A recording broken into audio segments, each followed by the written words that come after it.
founder no sa kining Professional Licensed Farmers Association kauban ni Chairman si Abida. So si Engineer Feliciano Libunaw, Professional Licensed Farmers Association of the Philippines. At siya po ngayong tumutulong sa ating mga magsasaka, lalo-lalo po dito sa buong Pilipinas. At ito po yung inumpisahan namin na nagtayo po kami ng halal organic foliar fertilizer na siya pong inumpisahan namin para magkaroon po ng activities ang ating mga farmers all over the country, sa buong Pilipinas po ito. So Luzon, Visayas, Mindanao. So ito pong planta na ito ay almost 1 year po natin na itinayo sa tulong ng ating mga magsasaka at mga miyembro dito sa ating sa buong Mindanao lamang po ngayon yung operation natin. So hindi pa po tayo nakarating sa Visayas at sa Luzon. At ngayon ito po ang ating bunga na ating pagsikap para maitayo ngayon itong planta natin at matulungan ang ating mga farmers na umangat ang kanilang kabuhayan. So yan po ang number 1 na advocacy natin na tulungan ang ating mga maliliit na farmers upang umunlad po naman ang kanilang buhay at makatinawan sila ng kaginhawahan sa kanilang mga buhay. So yan po yung number 1 advocacy natin upang gumanda naman ang kabuhayan, especially ng ating mga magsasakang mahihirap. So ano po ang ginagawa ng ating PLF? Ito po ngayon yung unang-unang ginawa natin ay magkaroon tayo ng planta ng halal organic foliar fertilizer na siya ngayong ipapalit sa mga chemical fertilizers na nasa ating market. So pasensya na lang po sa mga dealer ng mga chemical fertilizers kasi ito na po ang panahon para magising na ang ating sambayanang Pilipino na hindi na kumain ng mga chemicals. Kaya po nagtayo tayo ng halal organic foliar fertilizer para makaiwas na ang ating mga magsasaka, ang ating mga konsumidor ng ating mga pagkain mula sa bigas, sa gulay, sa mga manok at sa mga ibang hayop na kinakain ng ating sambayanang Pilipino. So yan po yung pinaka-ultimate goal natin is makaproduce po tayo ng halal na mga pagkain na siya ngayong na pinaka malusog or pinaka-healthy na pagkain sa ating mga konsumidor. Lalo-lalo na po doon sa ating mga Pilipino na naging problema natin dahil po sa mga chemical fertilizers na yan, halos nagkasakit na lahat ang buong Pilipinas. Dati nga po ang ating mga clinic lang po yung una dito sa atin. So ngayon ang ospital natin napakataas, ilang floor na at punong-puno na po ng mga pasyente. Dahil po yan sa mga intake natin ng mga chemical fertilizers. So ito na po yung panahon para magbago na ang ating mga magsasaka, magbago na ang sambayan ng Pilipino upang mapalitan na ang mga intake o pagkain na pumapasok sa katawan ng bawat Pilipino. So yan po yung pinaka-advocacy ngayon ng PLF or Professional Licensed Farmers. Engineer, nakikita natin kung paano ang sakripisyo ninyo, gaano po ba o katagal ang paghahanda para sa opening na ito? Actually, kung gagawa natin ng history ngayon ito, so ilang postponed ang ginawa natin kasi minamadali namin para matapos sana agad at gusto natin na makapag-opening.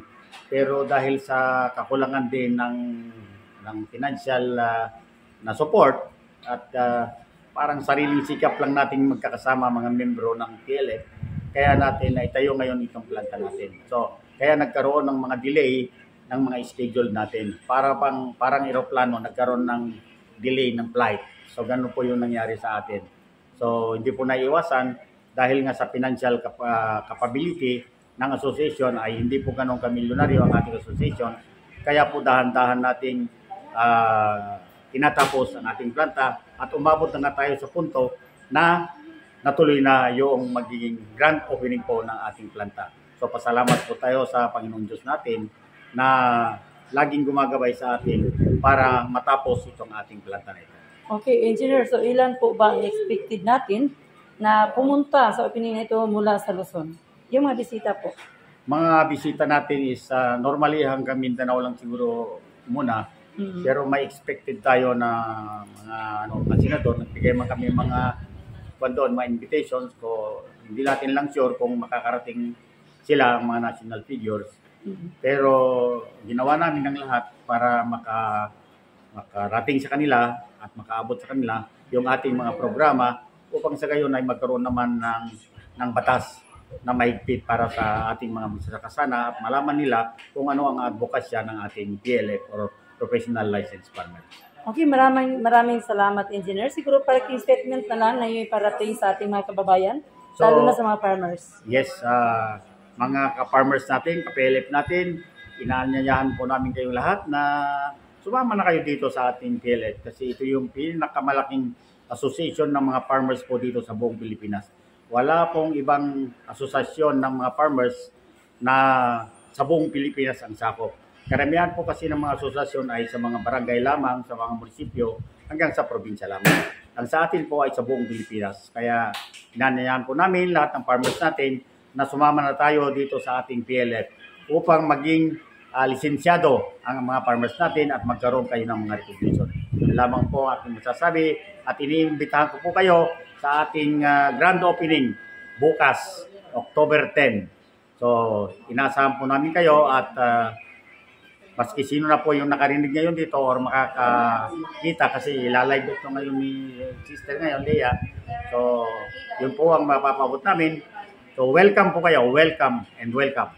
So, nabati ang ito pag-interview sa founder niya si Engineer Feliciano Libunaw, kalabot na sa pagpaningkamot alang sa pagbugna o pagtukod ini sa ka PLF nga planta aron matabangan atong mga mag-uuma.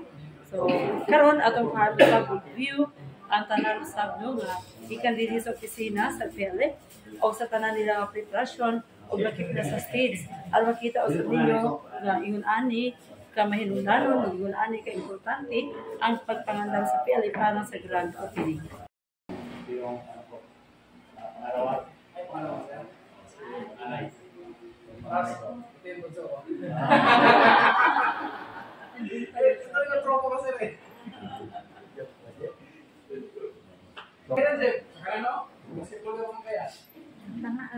Graan yun. Magkuha sa mga video, ma'am, dito sa gawas.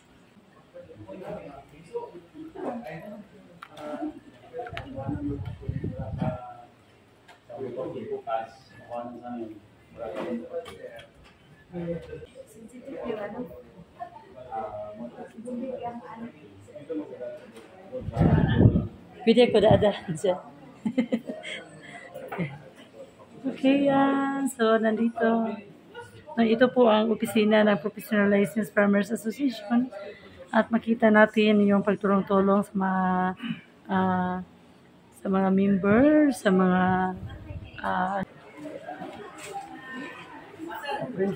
ng sticker na mga 44 kapisis. Ilagay lang dito sa part, ilagay lang dito. Para sa motor. Hindi man yan. Tingnan ko muna. Hi, Chairman. Ay, kayo na pala yan. Mag-interview tayo mamaya. Sige lang. I-engineer lang muna. So, ingon ani pagpaningkamot sa Professional Licensed Farmers Association, inubanan sa itong founder, Engineer Feliciano Libunaw, o sa iyang partner nga si Chairman Shia Bida. So, sa pagkakaroon na ubay-ubay na sa mga bisita ang nag-abot.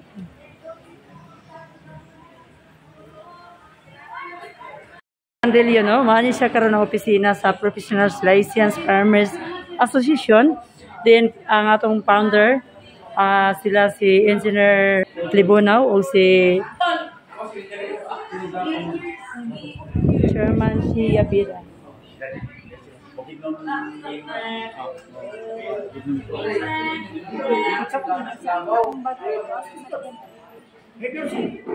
Interview. Okay. Mas buwan siya. So, mauna yung mga kabandilyo ang Professional Licensed Farmers Association pagprepara alang sa pihigayon nga grand opening ogmang adlaw. Din gilauman, maubay-ubay sa mga bisita ang moabot alang niining preparasyon o pag-abli niining planta sa organic fertilizer. Soil growth organic fertilizer nga planta. Okay, mga kapandilyo, atong hinabion no, si Engineer Feliciano Libunaw, ang founder